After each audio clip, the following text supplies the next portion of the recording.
বুড়ো বয়সে সত্যিকারের সুখ পেতে কিছু বাস্তবসম্মত কাজ করা দরকার, যা হয়তো শুনতে একটু অদ্ভুত বা নোংরা লাগতে পারে, কিন্তু এগুলো জীবনকে সহজ এবং আনন্দময় করে তুলবে।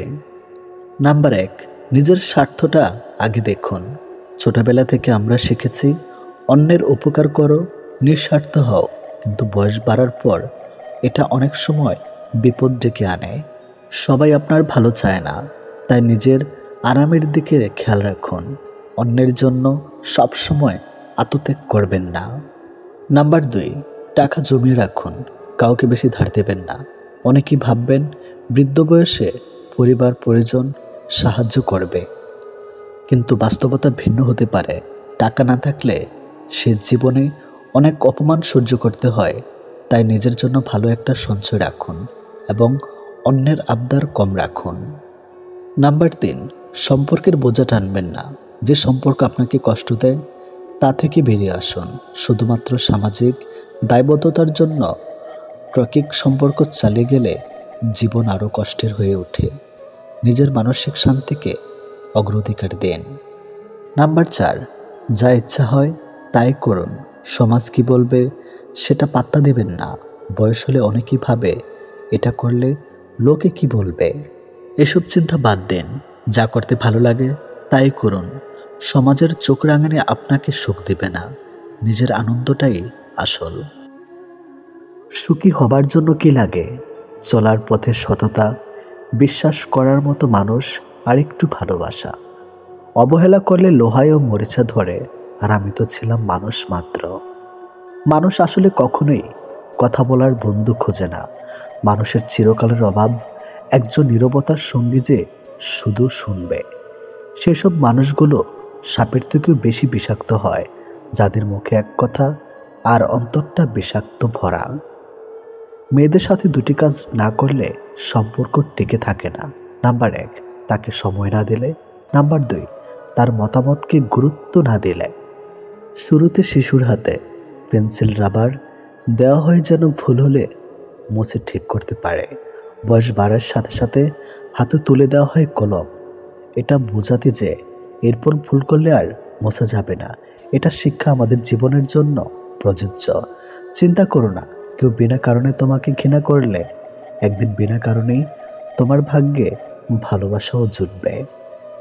আমরা সারা জীবন পরিশ্রম করি, অপেক্ষা করি একটা ভালো জীবনের, কিন্তু আসলে আমরা যে জীবন পার করছি তার থেকে ভালো জীবন আর কিছুই নেই। যদি বলো কাউকে ভালোবাসে কিন্তু সে বুঝেও আমায় কষ্ট দেয়, তখন কি করব? আমি বলবো তাকে স্পেস দিয়ে দূরে চলে যাও। নিজের জীবনটা এমনভাবে গড়ো যাতে সেই ব্যক্তি তোমাকে দেখে আফসোস করে। সুতরাং নিজেকে বদলে সমাজ তোমাকে বাহবা দেবে। তারা তোমায় ছেড়ে গেছে, তারা তোমার পেছনে ঘুরবে, আর সেদিন তোমার দিন আসবে। সত্যির অনুসন্ধান করতে হয়। গুজব তো বাড়িতে বসে থাকলেও ঠিক সবার কাছে পৌঁছে যায়। মানুষের চোখে রব হওয়ার চেষ্টা না করে রবের সাথে মানুষ হওয়ার চেষ্টা করুন। আপনি শুধুমাত্র একজন ব্যক্তির উপর সম্পূর্ণ ভরসা করে দেখুন। সে ব্যক্তিটি কার উপর ভরসা না করে চরম শিক্ষাটি আপনাকে দিয়ে দেবে। যেদিন মানুষকে তার মা নয়, তার দায়িত্ব তাকে ঘুম থেকে জাগিয়ে দিতে বাধ্য করবে, সেদিন জানবে ওই ব্যক্তির পরিবারের দায়িত্ব নেওয়ার জন্য যোগ্য হয়ে গেছে। যে মানুষের মধ্যে প্রকৃত মনুষ্যত্ব আছে তার চিন্তাভাবনা হবে এমন, জীবনে আমি যা কষ্ট পেয়েছি সেই কষ্ট যেন আর কেউ না পায়, আর আমি যা সুখ পেয়েছি সেই সুখ যেন সবাই পায়। বাড়ির ঝগড়ার কথা, পরোপকারের কথা আর স্ত্রীর সাথে হওয়া ব্যক্তিগত কথা কখনো বাইরের কাউকে বলা উচিত নয়। যে ব্যবহার তুমি অন্যের কাছে আশা করো না, সেই ব্যবহার তোমার অন্যের সাথে করা উচিত না। অধিকারের জন্য অবশ্যই লড়ো, কিন্তু যার উপর তোমার কোনো অধিকার নেই তার মায়া ত্যাগ করো। ছেলে মেয়েদেরকে কিছু দিন, আর না দিন তার পছন্দের জীবন সাথী তাকে অবশ্যই দিন, কারণ প্রচুর ধন সম্পত্তি ছাড়া জীবন কাটানো যায়, কিন্তু জীবন সাথী ভালো না হলে ছেলে মেয়েদের জীবন নরকে পরিণত হয়। সমাজ প্রতিবার প্রশংসা কম করে, ব্যর্থতার সমালোচনা বেশি করে। যতই দিন যাচ্ছে পরকীয়া যেন সময়ের সাথে পাল্লা দিয়ে বাড়ছে। একজন স্ত্রী তখনই পরকীয়া করে যখন তার স্বামীর থেকে তার প্রিয় জিনিসটি না পায়। আর একটা মেয়ে বা স্ত্রীর কাছে সবচেয়ে দামি জিনিস হলো স্বামীর থেকে পাওয়ার সময়।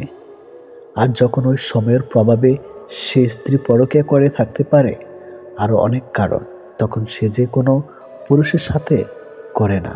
কারণ প্রতিটি মেয়ে ছেলেদের ভিতর এমন কিছু গুণ খোঁজে যা মেয়েদের আকৃষ্ট করে। কারণ পরকীয় সম্পর্ক শুধু কথার মাধ্যমে থাকে না, এটা শারীরিক সম্পর্ক পর্যন্ত পৌঁছে যায়। আর মেয়েরা তাকেই শরীর দেয় যে সে তাকে আকৃষ্ট করতে পারে। তাই আপনার মধ্যে যদি এমন কিছু থাকে, হতেও পারে অন্যের স্ত্রী আপনাকে ভালোবাসতে চাইবে। এটি বাস্তব। একটা মেয়ের শরীরকে একটা ছেলের ততক্ষণ ভালো লাগে যতক্ষণ সে তার যৌবন তাকে দেয় না। যখনই মেয়েটা তার শরীর সস্তা বানিয়ে ফেলে, তখন আর ছেলেটা মেয়েটার শরীর ভালো না লাগে। তাই মেয়েদের বলছি, সাবধান থাকো। কিছু মানুষকে দেখি জীবনে হাজারো প্রবলেম, ব্যথা বেদনা, অপূর্ণতা দিন পার করছে, তবুও কিন্তু স্নিগ্ধ সুন্দর প্রাণবন্তর হাসি, ভালো আছেন জিজ্ঞেস করলে কত সুন্দর করে অকপটে বলে দেয় ভালো আছি। অথচ কেবল মানুষটাই জানে সে সত্যি ভালো নেই। ভালো থাকার অভিনয় করে চলেছে প্রতিনিয়ত। এক দেশে এক রাজা ছিলেন। রাজার দরবারে অনেক দাস দাসী ছিল। তিনি সবার সাথে ভালো ব্যবহার করতেন, কিন্তু একজন দাসীকে তিনি খুব ভালোবাসতেন। এ নিয়ে রাজমহলে অনেকেই অনেক রকম কটু মন্তব্য করতেন। একদিন রাজার এক বন্ধু রাজাকে বললেন, বন্ধু, তুমি কি জানো তোমাকে নিয়ে প্রজারা অনেক বাজে মন্তব্য করে? রাজা বললেন, কেন? বন্ধু বললেন, তুমি রাজ্যের এত সুন্দরী মেয়ে থাকতে একটি সামান্য দাসীর সাথে কেন সম্পর্কে জড়ালে? তখন রাজা বললেন, একটা অনুষ্ঠানে আয়োজন করো। এই আয়োজনে রাজ্যের সব সুন্দরী মেয়েরা থাকবে। এখান থেকে যাকে আমার পছন্দ হবে তাকেই আমি বিয়ে করব। কথা মতো দিন তারিখ ঠিক হলো। রাজ্যের সব সুন্দরী মেয়েরা রাজার দরবারে হাজির। তাদের এই প্রত্যাশাই যে যদি রাজার পছন্দ হয়ে যায় তবে তার সাথে বিয়ে হবে। সময় মতো রাজা ও সেই দাসী এবং সবাই হাজির হলেন। রাজা তার ধন সম্পদ, হীরামণি, মুক্তা ইত্যাদি সবার সামনে রাখলেন আর বললেন, আমি পছন্দ করব পরে। আগে যারা যা সম্পদ দরকার এখান থেকে নিয়ে নাও, তারপর আমি পছন্দ করব কাকে আমি বিয়ে করব।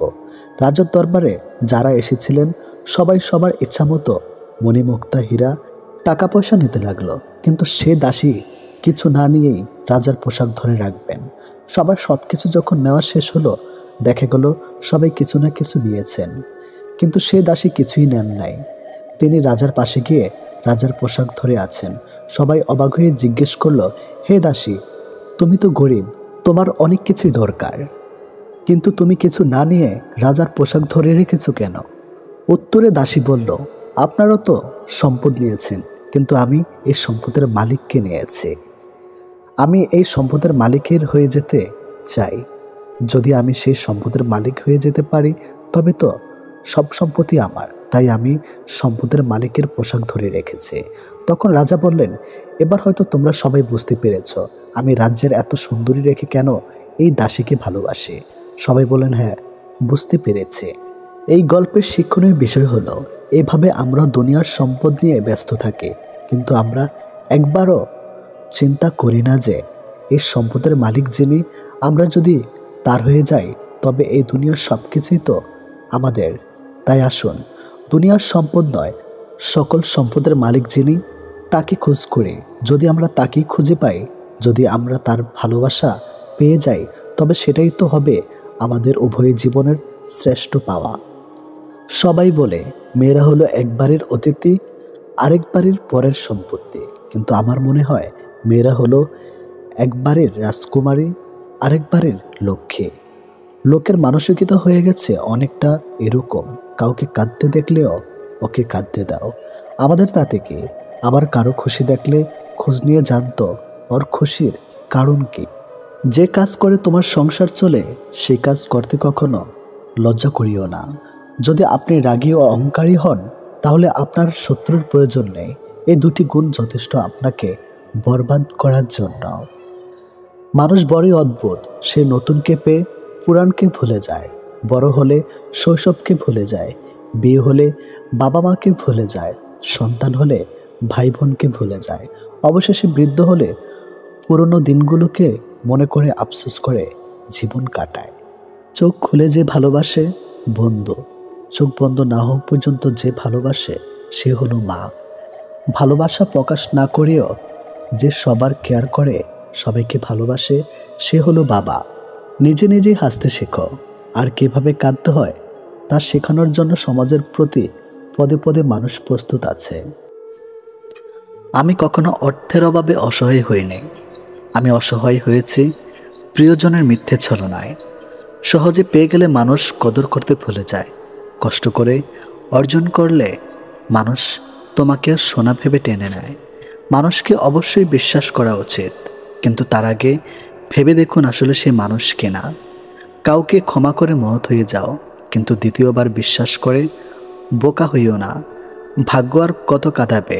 ভাগ্য একদিন নিজেই ক্লান্ত হয়ে বলবে, যা, এবার তোকে মুক্তি দিয়ে দিলাম। যে সব সময় চুপচাপ আঘাত সহ্য করে তাকে কখনো দুর্বল ভেবো না।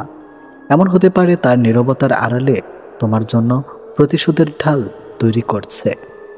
নিজের মনকে ততটাই পাথর করতে চাই যতটা পাথর হলে মনের দুর্বলতা সৃষ্টিকর্তা ছাড়া আরও কারো কাছে প্রকাশ পাবে না। বাগানে নতুন ফুল ফুটলে যেমন মালি আগের ফুলের কথা ভুলে যায়, তেমনি কিছু মানুষ নতুন কাউকে পেলে আগের সেই প্রিয় মানুষটার কথা ভুলে যায়। পরিস্থিতি আর বাস্তবতার দোহাই দিয়ে মানুষদের সম্পর্ক নষ্ট হওয়ার পেছনে কোনো দায় থাকে না। যারা যত কষ্টের দিক শুধু পরিস্থিতির শিকার বলেই সব দায় এড়িয়ে যায়। সেই যুদ্ধে যেটা খুবই অসম্ভব, যে যুদ্ধে নিজের ঘরের লোক শত্রুর পক্ষের দালাল হয়।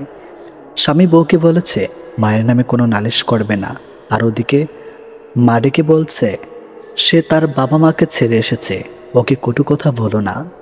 রাগের মাথায় কোনো দিন কিছু করো না, কারণ রাগের মাথায় তুমি যে সিদ্ধান্তটা নেবে সেটাই ভুল হবে। মানুষ এখন মিথ্যাকে বিশ্বাস করে, কারণ সত্যিটা এখন প্রমাণ করতে হয়। মৃত্যুকের উচ্চস্বর সৎ ব্যক্তিকে চুপ করিয়ে দেয়, কিন্তু সৎ ব্যক্তি নীরবতা মৃত্যুকের শিখর নাড়িয়ে দেয়।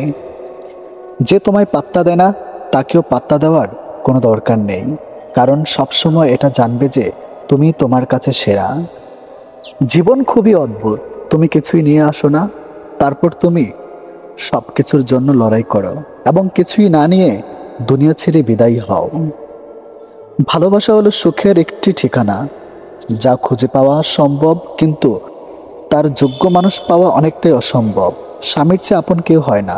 নির্দিষ্ট একটা বয়সের পর বাবা মায়ের কাছেও মেয়েরা বোঝা হয়ে যায়, কিন্তু স্বামী নামের মানুষটা মৃত্যুর আগ পর্যন্ত পরিশ্রম করে যায় স্ত্রীকে ভালো রাখার জন্য।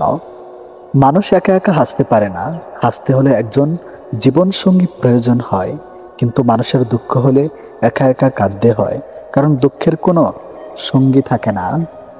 ধনী অথবা গরিব এটা কোনো ব্যাপার না, স্বামী সৎ হলেই মেয়েটা সুখী।